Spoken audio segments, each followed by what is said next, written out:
सुप्रभातं। नमो नमः। नमो गुरुभ्यः। येनाक्षरसमाम्नायमधिगम्य महेश्वरात् कृत्स्नं व्याकरणं प्रोक्तं तस्मै पाणिनये नमः। वाक्यकारं वररुचिं भाष्यकारं पतञ्जलिं पाणिनिं सूत्रकारं च प्रणतोऽस्मि मुनित्रयं। नत्वा सरस्वतीं देवीं विशुद्धां गुण्यां करोम्यहं पाणिनीयप्रवेशाय लघुसिद्धान्तकौमुदीम्। गतदिने स्वराणां ह्रस्वदीर्घप्लुतभेदान् अधिकृत्य पठितवन्तः। इदानीं तु उदात्त अनुदात्तस्वरिताः कीदृशाः इति पठामः। In the previous class, we have learnt about the classification of vowels on the basis of time taken for its pronunciation, and today let us see the classification on the basis of accent.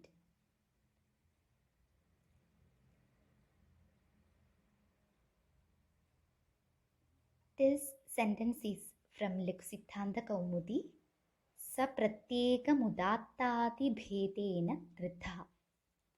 It is an introduction of this classification, and then comes 3 sutras. These 3 sutras says about the classification, and they define 3 different classes on the basis of accent. When think about the accent used in Sanskrit, it is classified as pitch accent. In languages like English, it is stress accent. But here, in this divisions, we will not treat it on the basis of high pitch or low pitch. It is quite different in Vyakarana. This classification is based on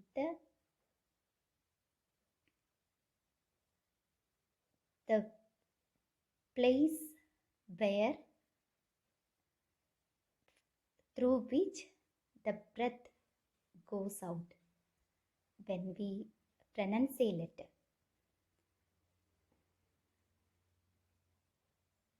एकवारं पठामि। स प्रत्येकमुदात्तादिभेदेन त्रिधा उच्चैरुदात्तः नीचैरनुदात्तः समाहारः स्वरितः. The first sentence, and it introduces the classification, and it is from Lakshithanta Kaumudi.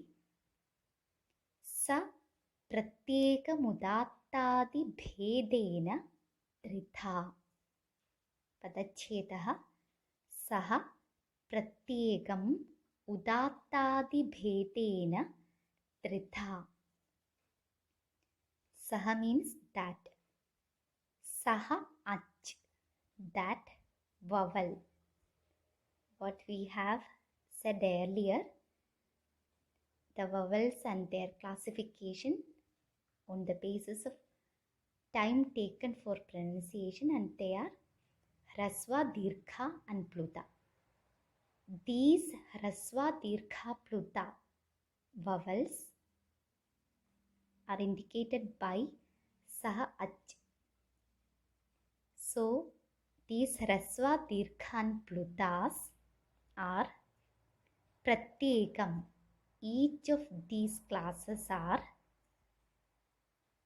further divided into tritha, 3 types, and they are udattadibhedena. The classification is udattadi, udatta, etc. We will see the names later. So let us see the meaning once more. Saha ach pratyekam. each of these hrasva, dirgha and pluta vowels udattadi bhedena tritha are classified into udattah, anudattah and swaritah. So these are the classifications. According to the accent, the vowels are classified into 3 types. They are udattah, anudattah, swaritah. The corresponding translations in English are given.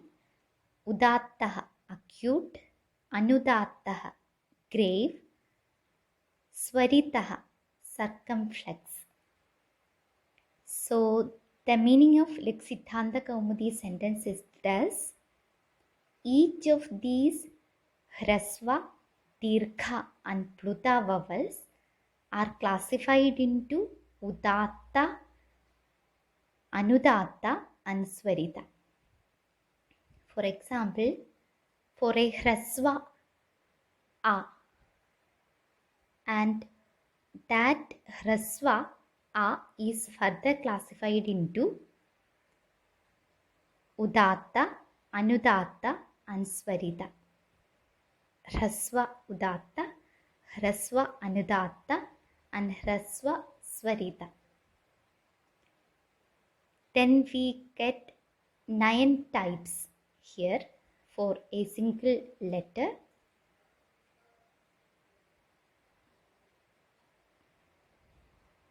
Now the sutra Uchchairudattah,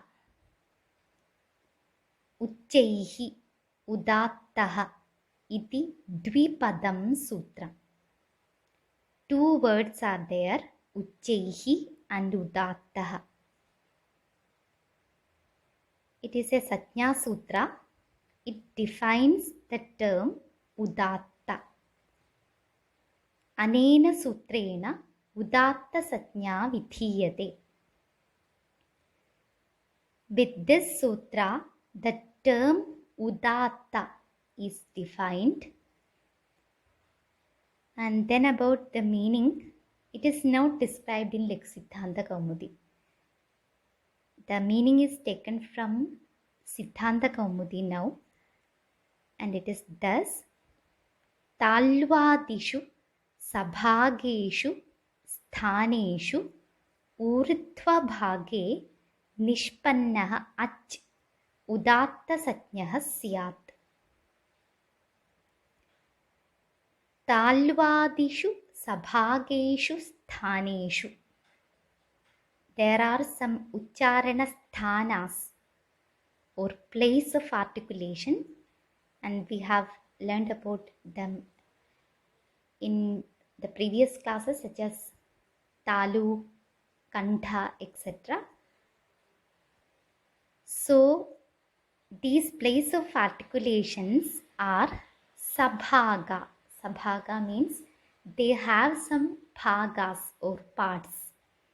The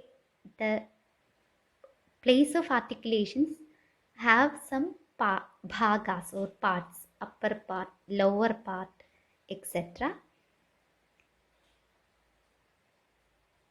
Urdhva bhage. Urdhva bhaga means upper part. Nishpannaha means produced. Ach means vowel. So let us see the meaning. Talvadishu sabhageshu sthaneshu urdhvabhage nishpannah ach. The vowel which is produced in the upper part of the place of articulation, such as palate, etc.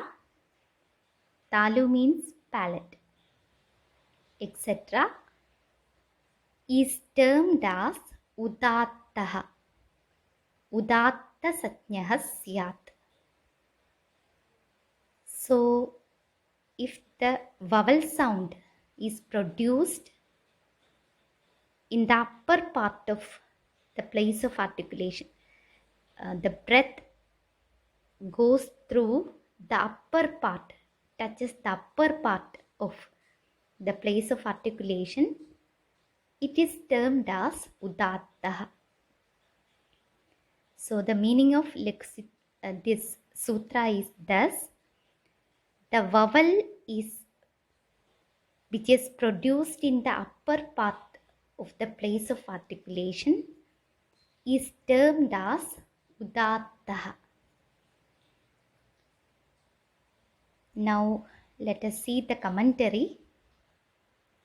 Uchairudattah, Uchaihi udattah iti dvipadam sutra. The sutra has two words, Uchaihi and udattah. Anena sutrena udatta sajna vidhiyate. With this sutra, the term udatta is defined. Then the meaning: talvadishu sabhageshu sthaneshu urdhvabhage nishpannah ach udatta sajnah syat. We have learned about that. And then an example, yatha. It is taken from Rigveda. It is the first word in the first mantra of Rigveda. And to indicate the udatta, anudatta and swarita, we use some symbols. For udatta, no symbols are used, and for anudatta and swarita, some symbols are used. When the letters are seen without symbols, they are udattas in the Vedic texts. Here the word is Agnimile, and the last letter is only seen in the, it is a letter and it is pronounced as La, and it is seen in only, used in only the Vedas. It is a special letter and it is not for ordinary usage. It is also a Sanskrit letter, but we do not use in Laukika Samskrita. It is seen only in the Vedas. So, for example, Agnimile ityatra ikarah. In the second letter, Gni, and there is ikara. E sound is there. Only for swaras, udatta, anudatta and swarita happens. So the swara part is E, and this E is udatta.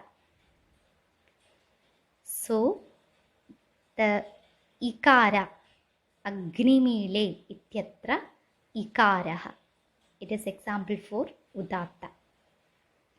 So this is all about udattah. धन्यवादः.